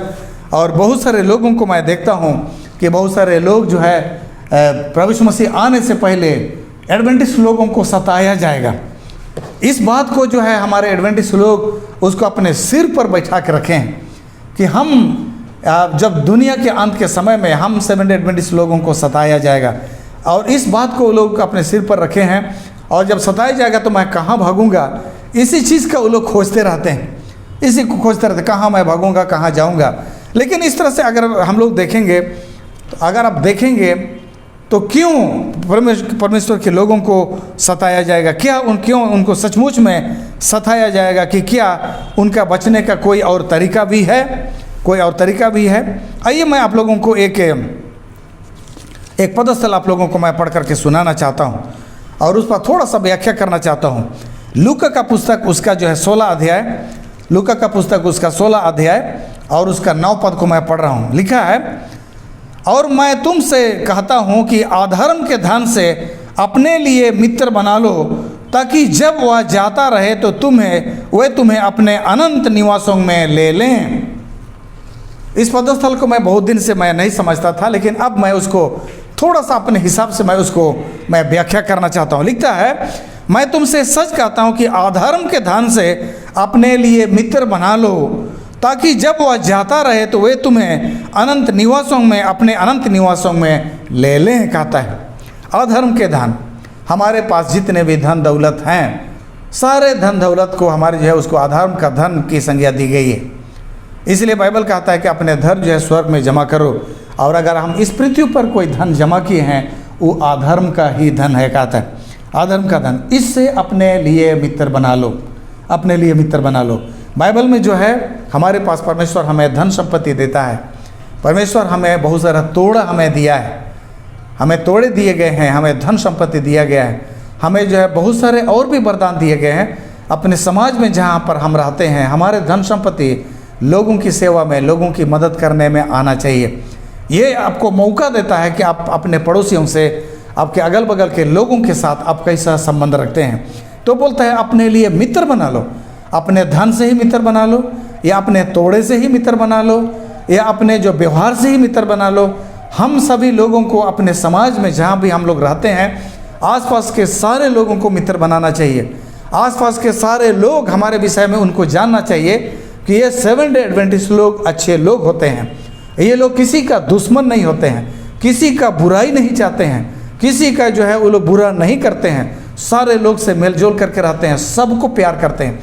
अगर ये संदेश अगर आपके पड़ोसियों को, आपके जो है अगल बगल के लोगों को अगर ये संदेश जाएगा, तो ये लोग अचानक आपकी जो है किस तरह से आपको मार डालेंगे, किस तरह से ये आपका जो है हानि पहुंचाने का वो कोशिश कर सकते हैं। मैं आप लोगों को याद दिलाना चाहता हूं कि 1900 जो है 63-64 में आप सभी कोई जानते हैं, ये बांग्लादेश की लड़ाई हुई। बांग्लादेश की जब लड़ाई हुई और उस समय हमारे हिंदुस्तान में जो है लड़ाई छिड़ गई थी, हिंदू मुस्लिम के में लड़ाई छिड़ गई। और मैं ऐसे एरिया से आता हूँ जहाँ पर कि बहुत संख्या में हिंदू और मुस्लिम वहाँ पर पाए जाते हैं। और इस तरह से क्या कि बांग्लादेश का समस्या हमारा हिंदुस्तान तक उसका समस्या बढ़ गई, और क्योंकि वहाँ समस्या हो रही थी और इसलिए हमारे हिंदुस्तान में हिंदू और मुस्लिम के बीच में लड़ाई छिड़ गई थी। और उस समय मैं याद करता हूँ जितने भी जो है आदिवासी, क्रिश्चियन, सरना और हिंदू सब इकट्ठे हो गए और मुसलमान के विरोध में वो लोग खड़े हो गए। और मेरे एरिया जहाँ से मैं आता हूँ बहुत मारकाट हुआ, हजारों लोग मारे गए। इससे पहले कि सेना रांची से और दूसरी जगह से सेना हमारे एरिया तक पहुँचती, उस समय तो रास्ता भी अच्छा नहीं था, रोड भी अच्छा नहीं था। इससे पहले उनको खबर मिला और हमारे पास पहुँचते था तो 1-2 दिन बीत चुका था, और 1-2 दिन में हजारों लोग मारे जा चुके थे। कई एक कुआं जो है लाशों से भर गया था। इस तरह से बहुत सारे लोग मारे गए, और इस मारे जाने में विशेष करके जो हमारे मुसलमान भाई लोग बहुत मारे गए, और ये बहुत अफसोस की बात है। लेकिन एक रहस्य की बात मैं बताता हूँ, बहुत सारे मुसलमान लोग उस समय बचाए भी गए। और कौन लोग बचाए? वही हिंदू लोग बचाए। कौन लोग बचाए? वही क्रिश्चियन लोग बताए। हालांकि यही लोग जान के दुश्मन है, उनको मार रहे हैं, लेकिन बहुत सारे जो मुस्लिम भाई लोग या जिनका जो है रिश्ता हिंदुओं के साथ जिनका रिश्ता जो है क्रिश्चियन लोगों के साथ, सरना लोगों के साथ था, उन्होंने उनके पास जा कर के देखा है, दोस्त जो है देखिए अब मेरा जान खतरे में पड़ गया है, हमको अब कोई नहीं बचा सकता है, आप मेरे दोस्त हो, अगर आप चाहते हैं तो मुझे बचा लीजिए। इस तरह से बहुत सारे लोगों ने, हालांकि जो हिंदू और क्रिश्चियन और सरना मिल करके जो है मुसलमान को मार रहा है, लेकिन वही मुसलमान वही हिंदू के पास, वही क्रिश्चियन के पास, वही सरना के पास वो लोग चले गए और उनसे निवेदन किए कि आप लोग मेरे परिवार को बचा लीजिए। और बहुत सारे हिंदुओं ने, बहुत सारे जो है क्रिश्चियनों ने, बहुत सारे सरना लोगों ने, बहुत सारे मुसलमान को, जिनके साथ उनका दोस्ती था, जिनके साथ उनका भरोसा था, उनको अपना गांव घर में शरण लिए, छिपा दिए जब तक समस्या ख़त्म नहीं हुई और उनका प्राण बचा लिए। तो यहाँ आप लोगों को मैं ये समझाना चाहता हूँ, कहता है मित्र बना लो, अपने जो है अधर्म के धन से मित्र बना लो। आप जब तुम्हें संकट आएगा, जब तुम्हें समस्या आएगा, तो वे तुम्हें अपना अनंत निवासों में ले लेंगे और वे तुम्हें बचाएंगे। तो ये बाइबल हमें सिखाती है। तो अपने देश में, अपने देश के प्रति, अपने समाज के प्रति हम किस तरह का दायित्व निभा रहे हैं। हमारे देश के सरकार और हमारे जो पड़ोस के लोग, हमारे स्थानीय प्रशासन हमारे विषय में क्या जानता है, ये जो है मायने रखता है कि हमारे ऊपर में जब संकट और विपत आएगी उस समय हमारी क्या स्थिति होगी, वो उस पर निर्भर करता है कि आज आपने अपने क्षेत्र में अपना पहचान किस तरह से बनाया है। आइए मैं आप लोगों को कुछ उदाहरण देना चाहता हूँ। जब बाइबल में भी इस तरह के बहुत सारे आपको उदाहरण मिल जाएंगे जिन बातों को मैं आप लोगों को मैं बता रहा हूँ। आइए मैं आप लोगों को दानियल का पुस्तक मैं ले चलता हूँ। दानियल का पुस्तक में आप लोगों को हम पढ़ेंगे दानियल का 6 अध्याय में। यहाँ पर हम लोग पाते हैं दानियल को सिंहों के मंद में उसको डाल दिया गया। सिंह के मंद में उसको जब डाला गया, उसके लिए प्लॉटिंग किया गया, उसके लिए नियम बनाया गया। कुछ दुष्ट लोग थे जिन्होंने एक ऐसे नियम बनाए जिसमें जो दानियल फंस गया, क्योंकि उनको 1 महीना तक अपने ईश्वर से, अपने देवताओं से प्रार्थना नहीं करना था। लेकिन दानियल ने तो प्रार्थना किया, और जब उसके चुगली करने वालों ने राजा को बताया कि दानियल ने तो प्रार्थना किया है और अब उसको सज़ा मिलना चाहिए, और सज़ा क्या मिलेगा, उसको शेर के मंदे में फेंक दिया जाए।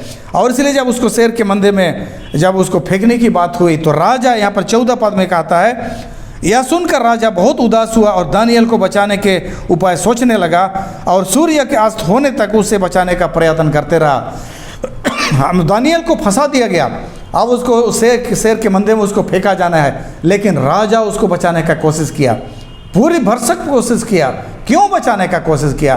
क्योंकि दानियल ने अपने देश में, अपने लोगों के बीच में, अपने प्रशासन के बीच में एक ऐसा रिपुटेशन, एक ऐसा पहचान बना लिया था, एक अच्छे व्यक्ति होने का सर्टिफिकेट हासिल कर लिया था। वो अच्छा व्यक्ति था, राजा जानता था, अच्छा व्यक्ति था, बहुत सारे लोग जानते थे, और राजा उसको बचाने का कोशिश किया। हालांकि कानून के से बंधे होकर राजा उसको नहीं बचा सका, परमेश्वर उसको बचाया। लेकिन एक बात हमें जानना चाहिए कि राजा उसको बचाने का कोशिश किया। तो इसी तरह से अगर हम अपने समाज में, अगर हम एक अच्छे रिपुटेशन के साथ हम जिएंगे, अच्छी तरह से रहेंगे, तो हमारे बीच में जब जो है इस तरह से कोई समस्या आएगी तो कोई ना कोई आपको ज़रूर बचाएगा। भागने का ही हम लोग चिंता करते रहते हैं। बहुत सारे लोग आजकल तैयारी कर रहे हैं कि अंतिम समय आएगा, संकट का समय आया तो जंगल में भागेंगे। भैया, जंगल में भागने से पहले, उससे पहले मैं आपको सलाह देता हूं, आप जो अपने समाज में काम करना शुरू कीजिए, अपना रिपुटेशन बदलिए, लोगों के साथ मित्रता बनाइए, उनके दोस्त बनाइए, और आपके बहुत सारे उपाय निकलेंगे, जो कि चाहे कितना भी घोर संकट आएगा। एक और उदाहरण मैं आप लोग को बताना चाहता हूँ। एस्थर का पुस्तक में मोर्दकाय, जो कि एस्थर का चाचा था, एक बार ऐसा हुआ कि 2 व्यक्ति थे जो राजा को जो है मार डालना चाहते थे। उन्होंने एक ऐसा प्लॉटिंग किया, उन्होंने एक ऐसा चाल चला जिससे कि वो लोग योजना बनाए ताकि जो है राजा को जो मार डाले। और इस तरह से जब वहाँ पर जो है प्लॉटिंग किया गया तो मोर्दकाय को पता चला, जो कि एस्थर का चाचा था, और उसने इस बात को राजा को पहुंचा दिया कि आपको मारने का प्रयास किया जा रहा है। वहाँ बिक्तन और तेरेस नाम का 2 व्यक्ति आपको मारना चाह रहे हैं। ये खबर जो है एस्थर के द्वारा से राजा के पास पहुंचा दिया। अब राजा जब उसको इंक्वायरी बैठाया, वहाँ पर लगा दिया कि इस बात का पता लगाया जाए, और जब पता लगाया गया तो बात सच निकला कि सचमुच में बिक्तन और तेरेस नाम का व्यक्ति राजा को मार डालना चाहते थे। और इसलिए तब जो है उनको सज़ा दी गई, उनको मौत की सज़ा दी गई। और ये बात बिक्तन और तेरेस नाम का 2 व्यक्ति राजा को मार डालना चाहते थे, और इस भेद को मुर्दकै ने प्रकट किया था। ये बात इतिहास में लिख दी गई। लेकिन तब जो है लिख दी गई और उसको छोड़ दिया गया।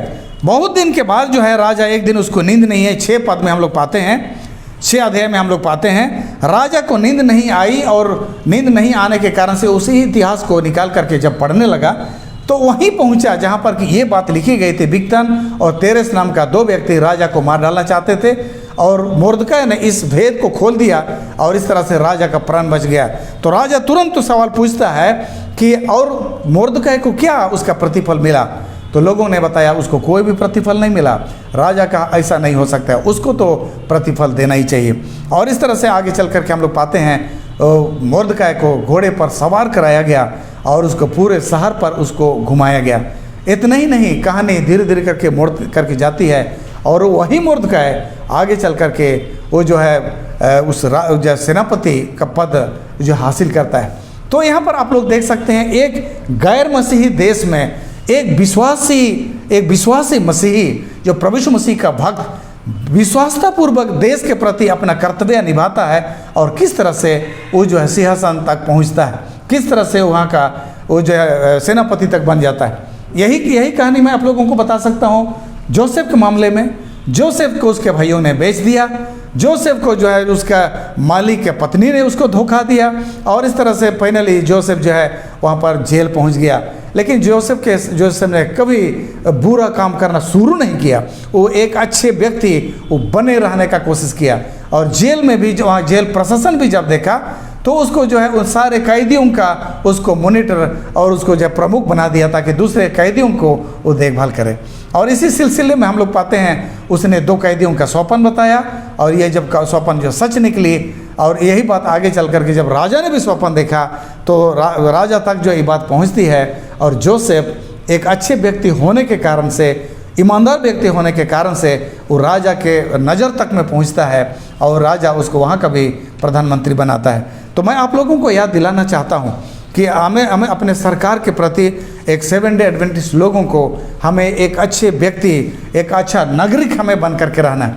अगर आज हम अपने धन से, अपने दोस्ती से, अपने व्यवहार से अच्छा नागरिक अगर हम बन करके रहेंगे तो निश्चय ही जो है आने वाले दिनों में जब हमारे सामने संकट आएगा, विपत आएगा, क्योंकि आप सभी को मालूम है, बिल्कुल मालूम है कि हम एडवेंटिस्ट लोगों के लिए अच्छे दिन नहीं आने वाले हैं।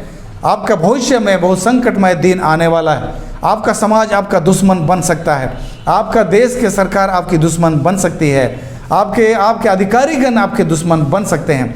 लेकिन अगर आज जब संकट नहीं आया है, जब समस्या नहीं आई है, तो आज आप लोग से मैं निवेदन करता हूं कि एक देश का एक अच्छा नागरिक बनिए, ताकि आपका लोकल प्रशासन और जो है आपके देशवासी, आपके पड़ोसी आपको पहचान सके कि ये लोग बहुत अच्छे देशभक्त हैं, बहुत अच्छे नागरिक हैं, सारे लोगों की ईमानदारी से सेवा करते हैं। अगर ये आपके पड़ोसियों को, आपके अधिकारियों को अगर इस तरह की आपके विषय में खबर रहेगी, तो जब संकट का समय आएगा आपका संकट सहने योग्य होगा, आपका संकट में आपको मदद मिलेगी। और जिस संकट से आप डर रहे हैं, हो सकता है उस संकट से आप बच जाएंगे। आप मारे जाने से बच जा सकते हैं, आपको बंदीगिरी में रखा जा सकता है, लेकिन कम से कम कत्ल होने से तो आप बचे जा सकते हैं। तो इस तरह से बहुत सारी बातें हैं। तो इसलिए इस अगस्त के महीना में जब हमने 15 अगस्त मनाया है, देश के लिए झंडा फहराया है, देश के लिए हमने गाना गाया है, तो आप लोगों को मैं याद दिलाना चाहता हूँ देश के प्रति भी हमारा एक विशेष कर्तव्य है। और हम एक अपना कर्तव्य अगर हम निभाएंगे तो सरकार के सामने, पड़ोसियों के सामने, अधिकारियों के सामने हम एक अच्छा नागरिक का पहचान हम बनाएंगे। और अगर अच्छा नागरिक का पहचान आप बनाएंगे तो आपका भविष्य में चाहे भारी संकट भी आएगा तो संकट को सामना करने में आपको बहुत सहूलियत होगी। ये मैं आपको बता देना चाहता हूँ। तो इसलिए बोलता है अपने अधिकारियों के अधीन रहो और उनका भी सम्मान करो। परमेश्वर आप सबों को आशीष दे। जो कैसर का है कैसर को दीजिए, जो परमेश्वर का है परमेश्वर को दीजिए। आप सभी जो है परमेश्वर को तो दे रहे हैं, लेकिन आज का मेरा इस उपदेश है आप कैसर को भी देते रहिए, यही मैं आपसे निवेदन करता हूँ। परमेश्वर आप लोगों को आशीष दे। आइए हम लोग प्रार्थना करेंगे। सर्वशक्तिमान परमेश्वर पिता, हम तेरा धन्यवाद, स्तुति और महिमा करते हैं, क्योंकि तू हमें अपने चुन लिया है प्रभु, अपना दास, अपने पुत्र और पुत्रियां बना लिया है। लेकिन आज हमने पवित्र शास्त्र से पढ़ा है प्रभु कि जैसे हम तुझे उपासना करते हैं, तेरे बातों को मानते हैं, तेरे आज्ञाओं को मानते हैं, वैसे ही तू चाहता है कि अपने देश, अपने सरकार, अपने अधिकारियों के प्रति भी हम ईमानदार रहें और अपने अपने देश में, जिस देश के हम निवासी हैं प्रभु, उसकी सरकार का मान सम्मान करें, उसका भी इज्जत करें, उनकी आज्ञाओं को माने। प्रभु हमें मदद और सहायता कर, ताकि हिंदुस्तान में जितने भी हम एडवेंटिस्ट यहाँ रहते हैं, हम अपने देश में अपने अधिकारियों के सामने, अपने पड़ोसियों के सामने प्रभु हम एक अच्छे नमक के जैसे हैं, एक ज्योति के समान हैं, एक अच्छे लोग हैं। इस बात को हम प्रमाणित करने में हम सफल होने सके, इसलिए प्रभु तेरी आत्मा और तेरी दया की हमें ज़रूरत है।